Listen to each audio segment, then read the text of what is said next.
that we had on KGT. Yeah, I had 4 viewers.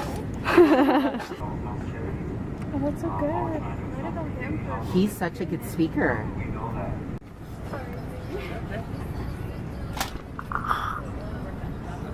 One of the first kids that was saved at LA Children's Hospitals with spinal meningitis due to an inner ear infection.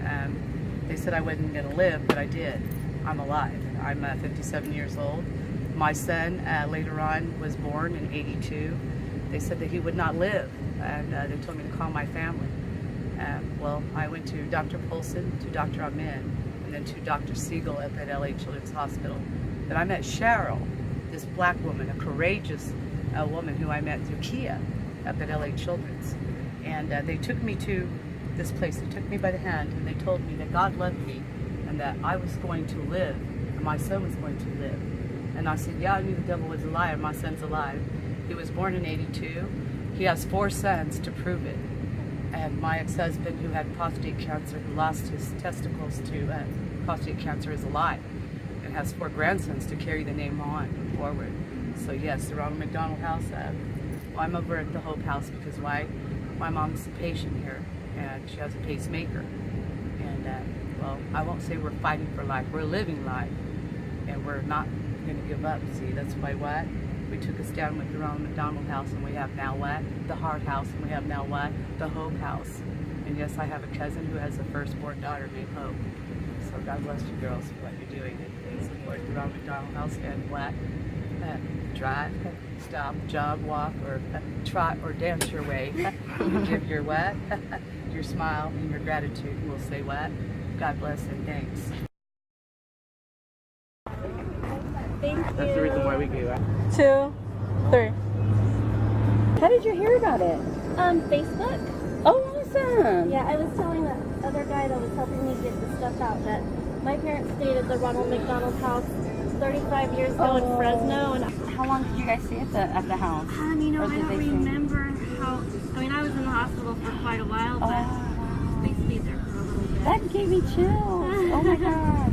Papery things in there and some like art supplies. Thank you. I have all my cousins are younger than 16, so hopefully those days. Like, Had heart surgery, and they paid 100% of the medical bills for the surgery and the follow-ups. So I don't know if he's gonna make it out here because he's got to work, but when I worked for AMR, we actually had a family. Like, so sad. AMR is like, now they're like America's biggest, most respected ambulance service. And so I worked for them in San Diego. And so we got a call. It was a long distance transport from the Children's Hospital in San Diego to the Mexican border crossing in Calexico. That was like a 4-hour drive one way. So we're like, cool, like that's gonna be like our whole shift. Like, that's awesome, great. So we were going to pick up this 2-year-old boy. Now all they tell us is like what the patient's current complaint is. And at the time it said that the patient was unconscious. We were transporting him for hospice care. So it's like, great, mom is on board. 2-year-old? A 2-year-old. So we get there, and like I tried to have really good bedside manner, and so she didn't speak English, so we had an interpreter. And the nurse and the interpreter were telling us like this boy had meningitis. He was charity transported from a hospital in Mexico to a hospital in India. And that hospital was not equipped to take him. So then AMR charity transported him, put our bird in the air, flew to the hospital in India, picked him up, and then flew to the Children's Hospital in San Diego. To put the bird in the air itself is a good $30,000. $30,000 just to put the bird in the air. Put the bird in the air, come down, $30,000, because you have to pay the pilot, you have to pay the paramedic, you have to pay the fuel, you have to pay the airline. Like, so they flew to India, picked this kid up, and AMR was doing it for like a publicity, but it was charity. And this kid was like really bad. He had meningitis. Found out that the infection had gone from his spine all the way up to his his brain stem, and he was just done. Yeah. And so like the mom, like as you can imagine, like her 2-year-old boy is dying and she can't do anything. And it was hard because like we transported her And like there was that language barrier, so I couldn't comfort her. I couldn't tell her like, hey, I don't know what it feels like. I just want you to know that I'm empathizing with you. I love you and your son. Like I care about you guys. And it was so hard driving them for 4 hours through the desert and then dropping them off at the border for a Mexican ambulance to pick them up. And it was like, I know this kid is probably gonna die. Like I was so worried he was gonna die in my ambulance. But like we dropped him off with the ambulance there, and I literally just told her, and I was like, I wish that I could interpret to you that like my heart is going with you. And like she stayed in the Ronald Mcdonald house, and like it was all like they didn't tell her like this is what I love about being in healthcare. We're never gonna tell you no. We're never gonna tell you no. I'm always gonna do everything I can. I'm gonna do everything in my power to do the very best for you. Who you are, what you do, what has happened in your life doesn't matter to me. All I care about is that I have the power to help you, and I'm going to. And like the Ronald McDonald House was a big part of her being there because she used Ronald McDonald House for 2 weeks. And like it was just such a big part because like I remember hearing the nurse saying like the Ronald McDonald, they had a social worker with her the whole time. And it was like I just loved that I was there to be a part of like that. And so a lot of my patients actually end up staying in Ronald McDonald House.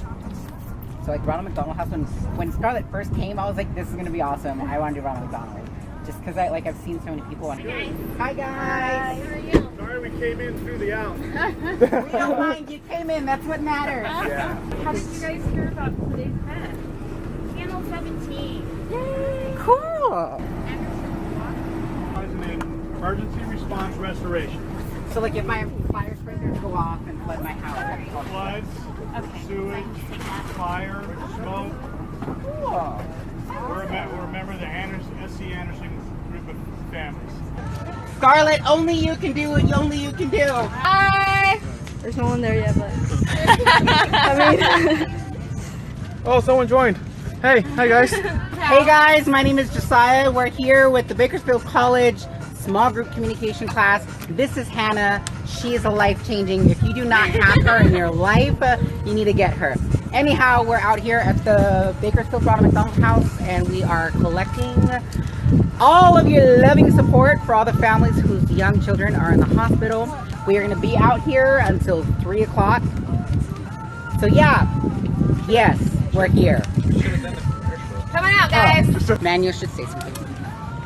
I almost expect him to just like hurl it in the ball. Legitimately just got so shy. Hi, the best dressed, handsome, attractive young men and women of Bakersfield. You're not recording me, are you? say cheese. Josiah. Oh my god, you guys do have the same name. That's crazy. It's so crazy. Oh my god, I just met another Josiah. I like it. Are the standard at which excellence is measured? My communication teacher has Well, some of them are probably heavier than other ones. Like this one's gonna be heavy. Okay, well, I mean, do whatever you have to do. Just get I'll get.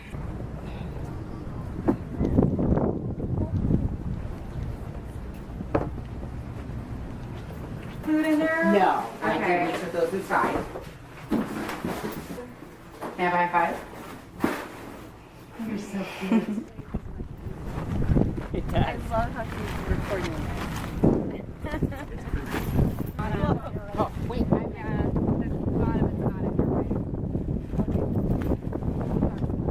It's from the morning till 3 o'clock. I thought we were doing Friday and Saturday. No, it's another class. One eternity later. Maria, high five. Woo! Whatever. Okay. I'll call you right now.